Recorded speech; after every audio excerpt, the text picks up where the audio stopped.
മറ്റുള്ളവർ എന്ത് പറയും എന്ന ചിന്തയാണ് നമുക്ക് എന്ത് വേണം എന്ന ചിന്തയിൽ നിന്ന് നമ്മെ പിന്തിരിപ്പിക്കുന്നത്. നമുക്ക് വേണ്ടത് നമ്മുടെ ഹൃദയം അവിടെ ഇരുന്ന് കൽപ്പിക്കുമ്പോൾ തലച്ചോറിൽ മറ്റുള്ളവർ എന്ത് പറയും, അല്ലെങ്കിൽ അവർ എന്ത് വിചാരിക്കും തുടങ്ങിയ ചോദ്യങ്ങൾ മുളയ്ക്കും. ആ ചോദ്യങ്ങൾക്ക് ഉത്തരം തേടി അലയുമ്പോൾ നമ്മുടെ ആഗ്രഹങ്ങളും നമ്മുടെ സ്വപ്നങ്ങളും ഹൃദയത്തിന്റെ ഒരു കോണിൽ പാഴ് സ്വപ്നങ്ങളായി അവശേഷിക്കും. സ്വന്തം ആഗ്രഹങ്ങൾക്ക് മുകളിൽ പാറിപ്പറക്കുന്ന ഒരു ചെമ്പരന്തിനെ പോലെ സമൂഹത്തിനു വേണ്ടി ചില ചിന്തകൾ രൂപം കൊള്ളുന്നു.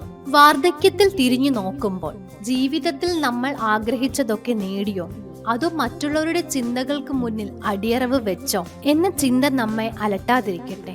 നല്ല കുറെ ഓർമ്മകൾ സമ്മാനിക്കുന്ന ജീവിതം നയിച്ച് കണ്ണുകൾ അടച്ച് മരണത്തിലേക്ക് വഴുതി വീഴുമ്പോൾ നഷ്ടബോധം ഉണ്ടാകാതിരിക്കട്ടെ. Over thinking. കുറെ നേരം നമുക്ക്